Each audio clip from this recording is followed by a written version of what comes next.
Halo teman-teman bola sporter. Kali ini kita akan membahas tentang MotoGP. Di sini saya Nestri dan ditemani oleh rekan saya Niko. Kita akan ngomongin tentang MotoGP Australia 2022 yang akan bergulir pekan ini, dan juga tentang tim order Ducati yang memang makin panas dibicarakan pekan ini ya. Tapi sebelum kita lanjut ke pembahasan, jangan lupa teman-teman bola sporter untuk subscribe channel YouTube Bola Sport di bawah ya. Kemudian pantengin terus perbincangan kita kali ini. Nah, untuk MotoGP Australia 2022 yang akan bergulir tanggal 14 sampai 16 Oktober pekan ini ya, di sirkuit Phillip Island ya. Ini sirkuitnya mirip-mirip Mandalika nih karena ada di tepi laut ya. Di pantai. Ya, itu. Tapi untuk sekarang nih cuacanya lagi agak dingin, kurang lebih suhunya mungkin sekitar 8 derajat. Nah, sebelum ngomongin untuk MotoGP Australia, yang paling seru untuk dibahas ini karena adanya tim order Ducati ya. Kemungkinan besar nih di MotoGP Australia 2022 Ducati akan mulai benar-benar melancarkan strategi mereka di tim order Ducati. Nah, tapi sebelum kita lanjut ke situ, kemarin di seri terakhir di MotoGP Thailand, kalian teman-teman bola supporter nonton kan ya? Di situ ada momen yang cukup kontroversial karena Johan Zarco, pembalap Pramac itu agak-agak terlihat sengaja atau terpaksa mengalah demi Francesco Bagnaia ya dari tim Ducati. Dan menyerahkan podium ke Pecco Bagnaia. Nah, di situ setelah balapan usai itu memang muncul berbagai rumor bahwa Zarco kayaknya sengaja nih gitu ya. Tapi pas memang momennya di balapan itu memang kelihatan banget sih kalau teman-teman bola supporter pada nonton, Zarco tuh emang ngotot banget di akhir-akhir balapan sekitar 7-6, pokoknya mulai 5 lap terakhir itu Zarco tuh ngotot banget buat masuk ke 5 besar ya Nick ya. Di situ bahkan Zarco berhasil untuk nyalip Marc Marquez ya. Terus habis itu nggak terkesan kayak mengerem lah istilahnya, memperlambat motornya ketika melihat Francesco Bagnaia ada di posisi ketiga ya. Jadi kayak karena dia berada di tim Pramac yang notabene tim satelitnya Ducati, dia kayak istilahnya sadar diri lah sama posisinya. Dan apalagi Zarco secara hitung-hitungan udah nggak memungkinkan untuk juara dunia musim ini ya Pak. Jadi kayak istilahnya membiarkan Pecco mendapat poin yang lebih banyak. Lebih ke pas itu tuh kalau nonton tuh sebenarnya emang kelihatan banget sih karena di habis ngotot menyalip Marc Marquez. Kemudian ada satu momen di lintasan di sirkuit Buriram ya, itu tuh sebenarnya Zarco tuh bisa banget buat nyalip Pecco, cuman dari dalam deh kalau nggak salah. Cuman di situ entah kenapa Zarco memperlambat motornya. Nah, tapi kalau teman-teman bola supporter replay lagi nih, di situ pas mulai 4 lap terakhir ada komunikasi tim yang di dekat garis finish itu ya, ternyata ada dari tim Pramac itu ngasih tahu Pecco. Biasanya kan kalau masih balapan belum selesai paling informasi berapa second, berapa detik dengan pembalap di belakangnya dan jumlah lapnya. Nah, di situ tuh ada L4 sama P4. Nah, di situ kelihatan kayak Pramac tuh nyuruh udah bertahan dulu di P4 gitu ya, di posisi 4. Nah, terus kemudian sesudah balapan Zarco mengakui ya kalau dia itu memang sendiri mengakui katanya sejak di Misano ya. Sejak di Misano bos-bosnya Ducati istilahnya memberi pesan kepada pembalap Ducati, satelit-satelitnya juga ya. Satelitnya Ducati, kalau sebenarnya mereka membiarkan kalau mau menjuarai balapan itu nggak apa-apa, tapi istilahnya kayak dipesani kamu harus secara tanda kutip bijaksana kalau mau menyalip Pecco, karena ya pembalap Ducati kan saat ini hanya Pecco ya yang punya paling punya peluang juara dunia musim ini, masih yang paling besar. Jadi kayak mewanti-wanti lah, sadar diri lah kalian gitu kali ya. Apalagi Ducati kan udah mengidamkan gelar juara sejak 2007. Pembalap yang pembalap ya. Terakhir itu Casey Stoner 2007. Itu udah berapa berarti tahun berarti? Sudah 15. ya 15 tahun lah. Ya, udah lama banget, dan kali ini memang mereka jor-joran banget buat nurunin hampir separuh grid MotoGP ya, karena ada 8 motor ya, 8 pembalap, dan memang kayak bos-bos Ducati itu udahlah kalian tahu sebenarnya nih ada posisi pembalap Ducati lain kayak Enea Bastian ini ya masih di peringkat 4, bahkan Jack Miller pun sebenarnya secara matematis masih bisa karena cuma 40 poin dan masih ada 3 seri tersisa kan, berarti masih ada 75 poin yang diperbutkan dengan ya mungkin meskipun kecil sih ya, cuman ya Pecco sih yang paling realistis buat Ducati. Tapi sekarang caranya udah 2 poin ya. Yang sama Fabio ya cuman gara-gara ya itu dibantu Zarco ya, kalau misalnya Zarco dapat P3 podium, kalau terus Pecco-nya yang nomor 4 mungkin kan nggak sampai 2 poin juga sih ya, cuman nah yang dimasalahkan itu setelah balapan Zarco ngaku kalau dia itu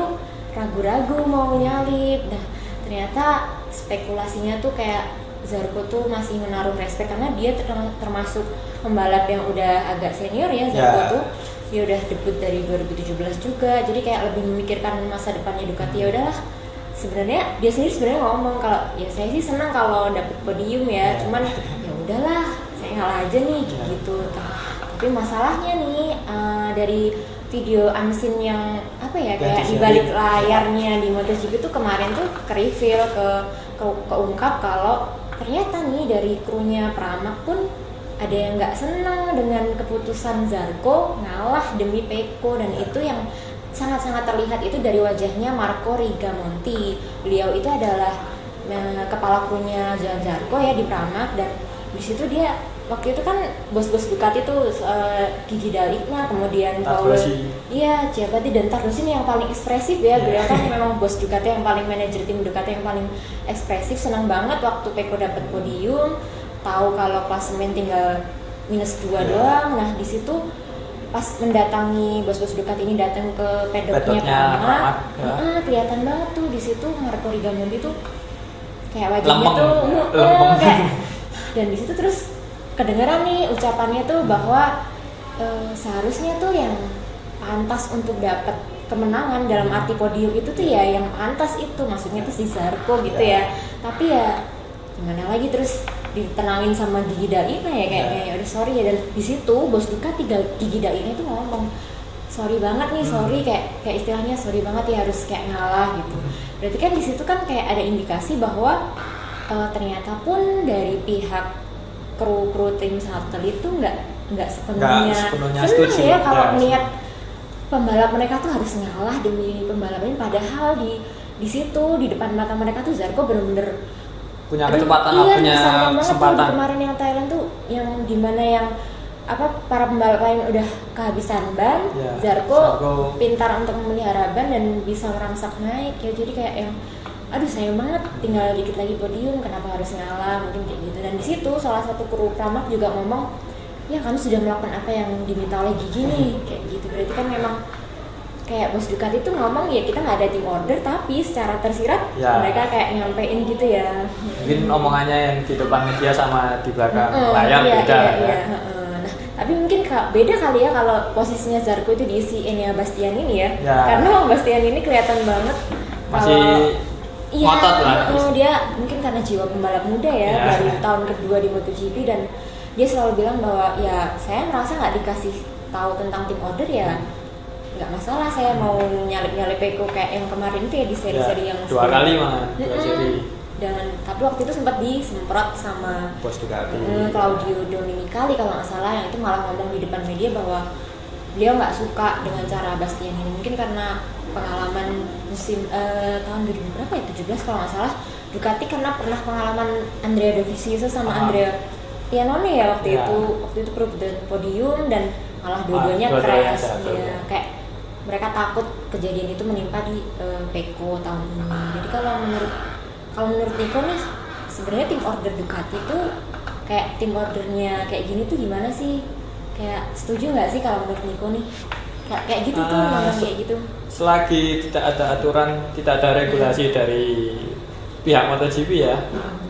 Menurut saya ya sah-sah saja, apalagi bagian strategi ya itu. Ya itu apalagi bagian strategi dari kejuaraan balap apapun itulah, nggak cuma MotoGP. Dan ya itu kan juga keuntungan Ducati punya 8 pembalap di grid. Jadi siapa sih kalau punya keuntungan nggak mau memanfaatkan hal itu. Jadi ya saya pikir ya sah-sah saja. Kayak maksimalin aja gitu maksimalin ya. Apa kelebihan. Mungkin kayak Sportif. kalau mungkin kayak terasa nggak adilnya tuh karena banyak banget ya Ducati tahun ini. Maksudnya kalau tim ordernya itu antara 2 tim mungkin masih kayak kelihatan oke lah, ini tuh 8 ya Allah. Jadi kayak wow, ada dan 8-8-nya pembalap top semua. punya jiwa yang ini ngotot-ngotot semua. Mana ada yang dibekali motor pabrikan juga. Jadi ya wow, kayak dikepung ya kalau kayak Fabio Quartararo gitu ya, kayak berjuang sendirian gitu. Jadi kayak mungkin kayak aturan towing juga ya, membuntuti pembalap itu juga nggak ada aturan tertulis, nggak ada larangannya juga. Tapi sah-sah aja sih, cuman di satu sisi masih bikin marah kalau ada yang nggak terima kan diikuti kayak gitu ya. Jadi mungkin besar kemungkinan nih ya di MotoGP Australia pekan ini Ducati bakal jor-joran banget nih ya untuk melancarkan strategi tim order mereka ya. Sebelum ngomongin ke situ, untuk MotoGP Australia 2022 ini sirkuit Phillip Island itu sebenarnya sirkuit yang dirajai oleh Honda ya. Honda. Sebenarnya Honda. Tapi sayangnya musim ini Honda lagi nggak kompetitif ya,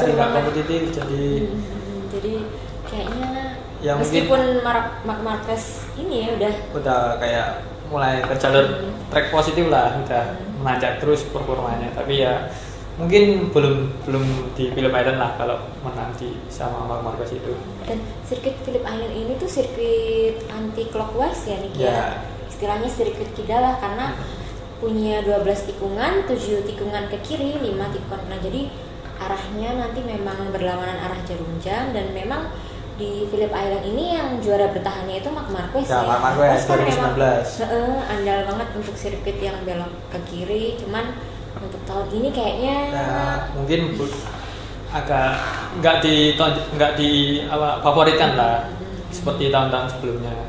Dan Honda tuh udah kalau tidak salah 9 gelar juara ya di Phillip Island, disusul kemudian Yamaha dengan 5 gelar, dan ada Ducati di bawahnya dengan 4 gelar. Nah ini nih Ducati berarti kan cukup berpeluang besar juga sih, karena di Phillip Island itu kandangnya Jack Miller juga, dan Jack Miller juga habis nikah juga, jadi lagi masa-masa bahagia banget nih. Lagi moodnya lagi bagus. Dan tapi di satu sisi kan masih ada tim order nih, itu bener-bener kayak nanti bakal dikasih ke Pecco atau enggak nih, kayak gitu sih ya. Jadi menarik sih di MotoGP Australia nanti. Belum lagi plot twist yang mungkin bisa terjadi, karena masih ada Alex Espargaro yang juga cuma berselisih sedikit ya di peringkat ketiga klasemen, kemudian belum Bastianini juga. Jadi memang masih apapun masih bisa terjadi. Bahkan Pecco sendiri juga bisa aja kepleset sih kalau nggak hati-hati. Dan semoga tidak terjadi kayak musim lalu ya. Yang waktu dia di Misano kalau nggak salah ya. Akhir crash dari itu ya, nggak jadi juara. Fabio malah. Kalau untuk menurut Nico nih, prediksinya siapa nih MotoGP Australia 2022? Ya, melihat jalannya paruh kedua, apalagi satu-satunya pemenang di paruh kedua itu cuma Miguel Oliveira ya dari KTM. Yang selebihnya pembalap Ducati, yang mungkin masih pembalap Ducati lah, tapi menurut saya tetap antara Pecco, Jack Miller, ataupun ya Enea Bastianini ya paling enggak. Tetap Ducati ya. Tetap Ducati. Kalau kansnya Fabio Quartararo gimana nih? Ya mungkin punya peluang podium, tapi kalau juara mungkin kecil lah peluangnya, apalagi Fabio Quartararo nggak punya bekal yang motor yang kompetitif. Secara realistis ya kalau menengok 3 seri terakhir lah ya, benar-benar M1 Yamaha itu kayak udah hilang nyawanya ya, di paruh kedua ini. Bener-bener Fabio Quartararo terakhir sampai juara di mana coba ya? Di Austria kalau podium Ya itu ya, podium Austria. belum juara, dan tahun ini Fabio cuman juara baru juara 3 kali, ya. Pecco udah 6 kali, dan di paruh kedua ini sama sekali belum juara Fabio. Jadi kayak lagi apes-apesnya. Sampai ngambek ya, sampai hapus Instagram. Nah, yang habis Thailand itu bener-bener dia nggak ngomong apapun ke kru di paddock Yamaha setelah masuk garasi, cuman langsung masuk ke ruangan. Sampai dikabarkan nggak mau diwawancarai sama jurnalis pers, sana. Kayak Ya menghilang pembuakan diri. Kayak mau semedi dulu ya, atau apa. Kayak dia bener-bener udah kehilangan kata-kata karena bener-bener startnya buruk banget kemarin di Thailand ya, padahal start dari P4 tapi finish langsung di 17. nggak dapet poin, bener-bener langsung turun melorot, entah apa yang terjadi di M1, entah bannya, entah traksinya, tapi memang bener-bener M1 Yamaha mengalami kemunduran yang sangat masif ya dari paruh pertama, apalagi ini mirip-mirip kejadian di musim 2020 ya. Waktu itu Fabio juga gitu kan di puncak klasemen, tapi di paruh kedua mulai melempem, kemudian akhirnya ke salib Joan Mir ya dari Suzuki yang konsisten podium waktu itu. Jadi kalau menurut Nico berarti untuk MotoGP Australia 2022 dari Ducati ya, entah siapapun itu ya. Kalau dari Mbak Nesri sendiri? Kalau saya sih sebenarnya realistisnya juga Ducati sih, tapi saya nggak bayangin sih siapa yang menang karena masih ada Jack Miller.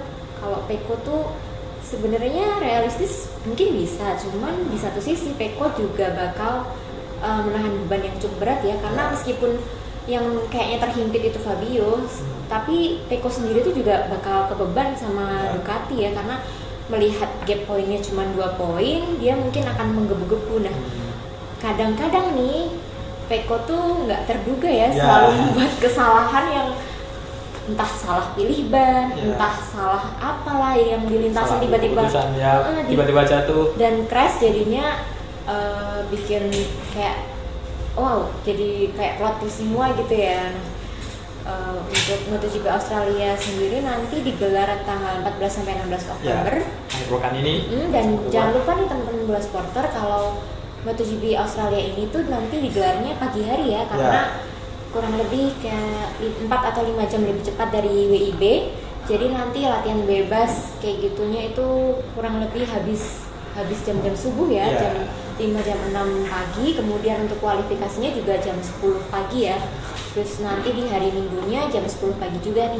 Jadi jangan lupa nanti bola sport nanti ingatnya malah siang atau malam karena di Australia memang lebih cepat 5 jam ya. Ken, kok ada tambahan mungkin untuk MotoGP Australia 2022?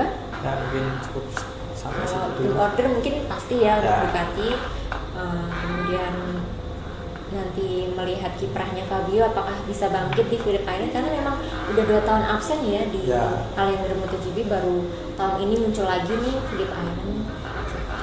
Jadi untuk itu sekian dulu ya obrolan kita hari ini. Untuk MotoGP Australia nanti akan digelar akhir pekan. Jangan lupa untuk teman-teman bola supporter untuk komentar prediksi kalian siapa sih nanti yang bakal juara di Phillip Island pekan ini. Kemudian jangan lupa like dan share video ini. Terus jangan lupa juga subscribe channel YouTube Bola Sport ya. Akhir kata mohon maaf kalau kami ada salah-salah kata. Saya Nestri, Saya Nico. kami berdua pamit dulu, sampai jumpa. Terima kasih sudah menonton. Silakan subscribe, like, dan jangan lupa komen di bawah ya Bola Spotter.